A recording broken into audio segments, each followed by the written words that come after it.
Sir अभी TGT की list out हो गई है। तो एक जारी किया है बीजेपी ने कि हमें बिना पर्ची बिना खर्ची नौकरी देना है काम। और हम बिना पर्ची बिना खर्ची नौकरी दे रहे हैं युवाओं जिस तरह से नौकरियां हरियाणा में पिछले 10 साल में आई हैं और जिस संख्या में आई हैं वो किसी से छुपा हुआ नहीं। और ये चीज़ सिर्फ हरियाणा नहीं, ये पूरे देश पे लागू है। रेलवेज की हज़ारों हज़ार नौकरियां जो हैं उनके पता नहीं कितनी बार तो एग्ज़ाम कैंसिल हो लिए। इसी प्रकार से आप कोई भी उठा के देख लीजिए, जहाँ भी बल्क में जो सरकारी भर्तियां होती हैं उनमें ऐसा लगता है कि एक सुनियोजित तरीके से उनको या तो टाला गया है साल दर साल, या ये पेपर लीक करके और फिर उन इम्तिहानों को कैंसिल करने की एक प्रथा, ये भी हमने पिछले 10 साल में देखी है। पहले इस तरह से नहीं होता था। तो ठीक है, और अगर सरकार ने नौकरियां निकाल के दी हैं और बच्चों को मिली हैं तो वो एहसान थोड़ी करा है। वो तो और ये कहना कि पर्ची और खर्ची के बिना हमने नौकरी दे दी, तो क्या कहना चाह रहे हैं वो?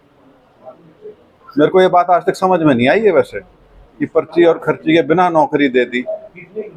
मतलब तो दोनों तीनों चीज़ें हैं उसमें। सबसे पहली चीज़ तो ये कि संख्या निरंतर गिरती चली गई है। उसके बाद दूसरी चीज़ पारदर्शिता। पारदर्शिता मेरे को नहीं समझ में आती कहाँ है और कहाँ नहीं। उदाहरण के तौर पे ये तो चलो पक्की नौकरियां हैं, ये जो सबसे बड़ा जो शगुफा छेड़ रखा है ये कौशल रोजगार निगम वाला, इसका इसका किसी को नहीं पता, कोई रास्ता नहीं पता किसी को कि कहाँ से क्या होता है क्या नहीं होता। तो ठीक है, अब इलेक्शन से 2 महीने पहले कुछ हज़ार नौकरियां दे के ये सोचें कि हम अपनी सारी पिछली कारगुजारी पे मिट्टी डाल देंगे, तो ऐसा नहीं होता। सर ये कहना है कि जो कांग्रेस है कोई भर्ती आए रिजल्ट आए तो कोर्ट में चले जाती है, तो कांग्रेस भर्तियों को रोकती है।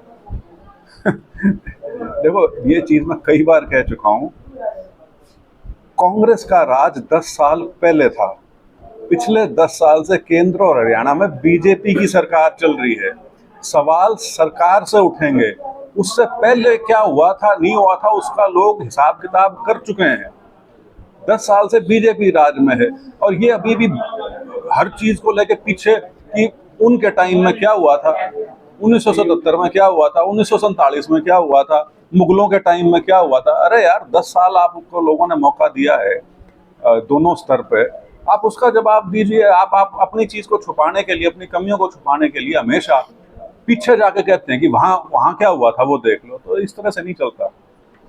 सर, हुड्डा और शारजा ग्रुप के बीच में जंग चली हुई है, जहाँ पहले हुड्डा के बैनर पर पोस्टर में भी शारजा के, और उसके बाद शारजा ने भी पोस्टर लगवाई हुड्डा की, और हुड्डा ने भी शारजा के पोस्टर लगवाए थे, उसमें वीरेंद्र जी का स्थान भी था। तो इसके बारे में ये कुछ नहीं यार, ये छोटी बातें हैं। लोग बिना बात की राजनीति ढूंढते हैं, यहाँ राजनीति नहीं है। बड़ी सीधी सी बात ये है। हाँ, ये हो कि एक ही जगह पे दो दो यात्राएं एक ही पार्टी की निकल रही हो तो मैं समझ सकता हूँ कि कोई टकराव की स्थिति है या कोई तनाव की स्थिति है। ये हरियाणा मांगे हिसाब नाम से जो यात्राएं चल रही हैं, इसमें कहीं किसी प्रकार का टकराव तो है नहीं।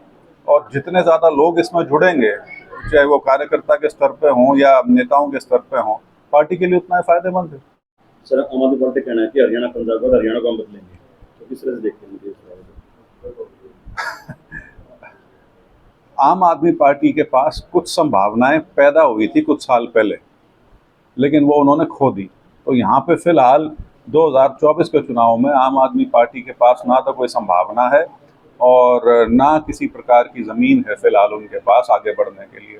फिलहाल तो हरियाणा में सीधा सीधा मुकाबला कांग्रेस और बीजेपी का है, और बाकी चाहे कोई पार्टी हो चाहे गठबंधन हो, उनका हरियाणा में फिलहाल कोई जगह नहीं। जो प्रभारी थे हरियाणा के पहले बीजेपी के जो खिलाफ थे, उन्होंने कहा कि जो कांग्रेस काल में स्विस बैंक में उनका बजट जमा होता था। अब फिर मैं उसी बात पे आऊँगा, स्विस बैंक में बजट जमा होता था, 10 साल से राज था, ले आते किसी ने पकड़ के। इन पर विजय माल्या तो लाया नहीं गया, इन पर ललित मोदी लाया नहीं गया। कौन सा ऐसा व्यक्ति है जिसको ये वापस ला पाए हैं पिछले 10 साल में? ये जुमलेबाजी है। लोगों को लॉलीपॉप दे रखी थी, लोगों को बड़ा मजा आता था उस टाइम में कि ये हो जाएगा वो हो जाएगा, कुछ नहीं हुआ। जितने भी लोग यहाँ से भाग के गए थे हमारे बैंकों के या लोगों के पैसे खा के, उनमें से किसी को भी ये सरकार वापस नहीं ला पाई है। सारे के सारे, कोई इंग्लैंड में बैठा है, कोई कहीं और बैठा है, और ये स्विस बैंक का अकाउंट इतने लाख करोड़, अरे हैं तो दिखा दो कुछ, तो कोई तो सबूत कहीं तो दे दो। कुछ है ही नहीं, हवाबाजी है सारी की सारी। एक समय था जब लोगों को इन बातों पर विश्वास हो जाता था, क्योंकि एक अनिश्चय का वातावरण देश के अंदर बन गया था। लेकिन अब तो 10 साल हो लिए कोई किसी चीज पे कोई कार्रवाई हुई हो, और यूं हुए है कि ये हमने स्विस बैंक से ये अकाउंट मिले हैं, इतनों के पैसे हैं, और अभी इन पर कार्रवाई हो रही है, एक भी नहीं है। सर, कांग्रेस ने दावेदारों टिकट आवेदन मांगे थे, जो टिकट चाहते हैं, और खूब आवेदन आए हैं, तो कहीं ना कहीं जितने आवेदन ज्यादा आए हैं तो नुकसान नहीं होगा, सर इलेक्शन होगा। नहीं, ज्यादा आवेदन आने का सीधा सीधा मतलब ये है कि ज्यादा से ज्यादा लोग पार्टी की टिकट पाने के इच्छुक हैं। इसका मतलब उनको पार्टी में संभावना दिखती है, तभी पार्टी में आवेदन करते हैं। देखिए, कोई भी पार्टी जो है उसके अंदर जितने ज्यादा लोग होंगे जो महत्वाकांक्षा रखते हैं, वो हमेशा इस बात का संकेत है कि उस पार्टी की सेहत जो है वो बिल्कुल ठीक है। ये इस बात का संकेत नहीं है कि उसके अंदर तनाव होगा, कोई होगा। तनाव तो स्वाभाविक है, तनाव तो लोकतंत्र है। अगर 4 आदमी एक ही चीज को पाने के लिए इच्छुक हैं, जो मिलनी एक को है, तो वो तो कंपटीशन की बात है। सर, फरीदाबाद में सीएम जी आए थे, सैनी साहब, उन्होंने कांग्रेस के राज की जो काम हुए उनको गिनवा दिया। वो असल में वही ना, मैं वही जो बात कहता हूँ कि बीजेपी भूतकाल में इतना रहती है कि उनके अफसर भी इसी चीज के आदी हो गए। वो भूल गए कि पिछले 10 साल का लेखा जोखा देना है, ना कि उससे पिछले 10 साल का। वो जो पिछली कांग्रेस की सरकार थी उसका पर्चा काट के पकड़ा दिया सीएम साहब को, हमने पढ़ दिया।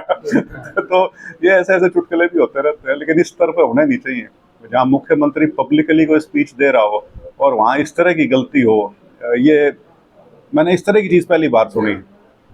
वो गीत तो जरूर हुआ करते पब्लिक रिलेशन वाले जो गाया करते, और उस समय का जो मुख्यमंत्री होता था, और लेकिन जब वो बदल जाए तो सिर्फ नाम बदल दिया करते। लेकिन यहाँ तो कामों की सूची जो थी वो पब्लिक में पढ़वा दी, तो ठीक है, वो कार्रवाई हो भी गई मेरे ख्याल से डीपीआरओ के ऊपर भी, और डीसी भी शायद बदले गए हैं, भले ही इस कारण से बदले गए हैं या किसी और कारण से, लेकिन मैं तो इसको मजाक की दृष्टि से ही देखता हूँ।